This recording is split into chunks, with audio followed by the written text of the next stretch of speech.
Madalas bang mangyari sa inyo 'to, yung habang nagbabike ka, natatanggal yung kadena ng bike mo? Hassle, 'di ba? Ang isang dahilan kasi niyan ay maluwag ang iyong kadena, na tulad nitong inyong nakikita na bago kong kabit sa aking folding bike, na nakapuesto ngayon sa pinakamababang sprocket o yung pinakakakaunting ngipin. Eto kasi yung tamang puwesto para malaman mo ang tensyon ng iyong kadena kung tama na ba. Ngayon naman ay ilipat natin siya sa pinakataas o yung may pinakamaraming ngipin.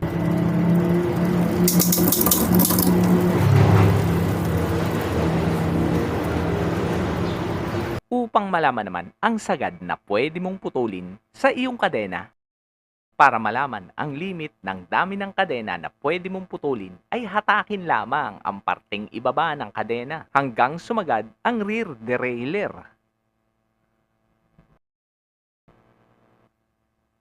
Na sa aking nakikita ang maximum na pwede kong ibawas ay mga 8 pins o linkage. Pero dapat hindi natin ito sinasagad para naman hindi sobra ang tensyon ng ating kadena. At sa aking nakikita, ang 6 na pins ay sakto na. Bago putulin ang kadena, ipwesto muna ito sa pinakababang portion.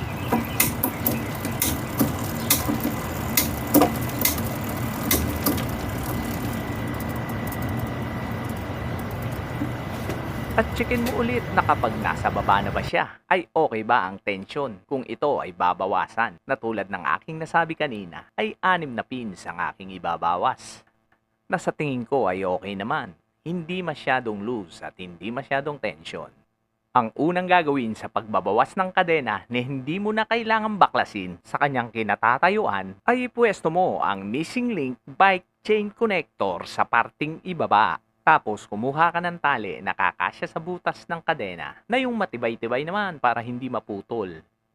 Ipwesto mo 1 pin before ng missing link at 1 pin before din ng haba ng iyong puputulin.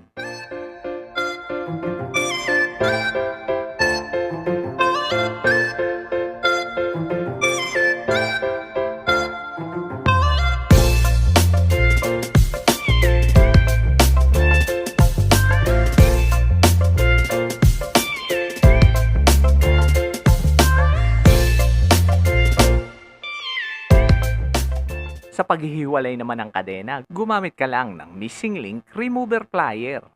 O kung wala naman, ay pwede ka rin naman gumamit ng long nose.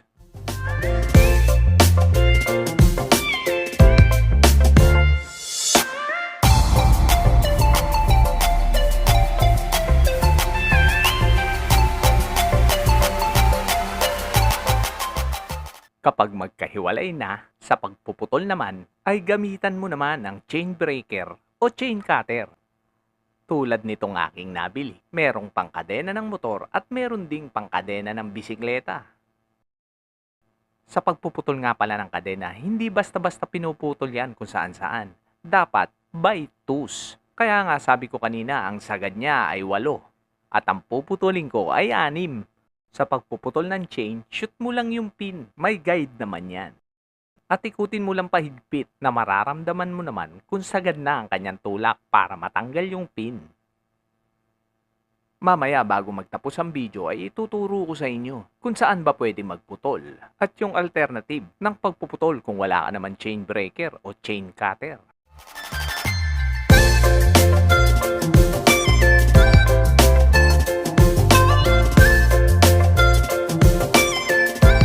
Pagkatapos, ibalik mo na ang kanyang missing link.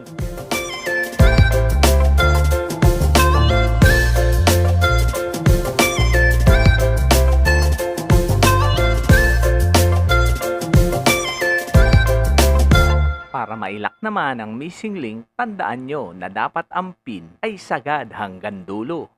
At wala ka dapat makikitang space sa gilid. Sa paglalak ng missing link, ipwesto mo lang ito sa taas bago mag-front chain ring.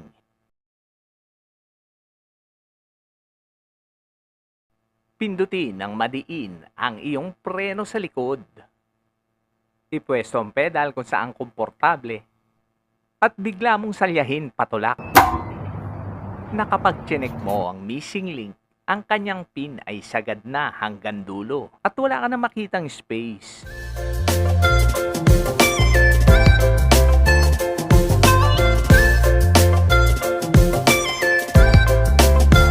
Ito yung sinasabi ko kanina na hindi pwedeng basta-basta magputol. Dapat ang magkabilang dulo, ang iyong makikita ay parehas na inner plate. Kaya bibilang ka ng ikadalawang pin bago mo ito putulin. Kung wala ka naman chain breaker para putulin ang iyong kadena, ang mga kailangan mo lang ay hammer, punch rod na may matulis na dulo, at screw kung kinakailangan na mas maliit ang diameter sa pin. Dahil ang aking gagamitin na punch rod ay mas mataba, kaya kinailangan ko pa ng screw. At kahit anong pagpapatungan basta may butas sa gitna na kasya ang pin.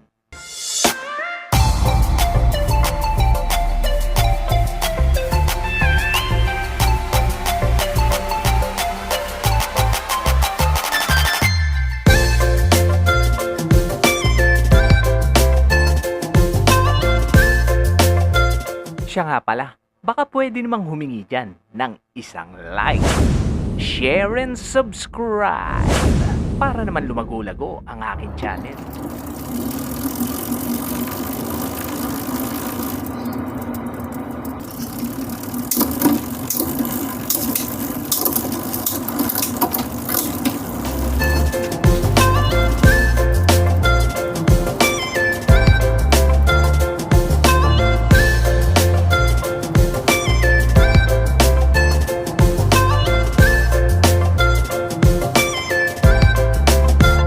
Hanggang sa susunod na mga tips.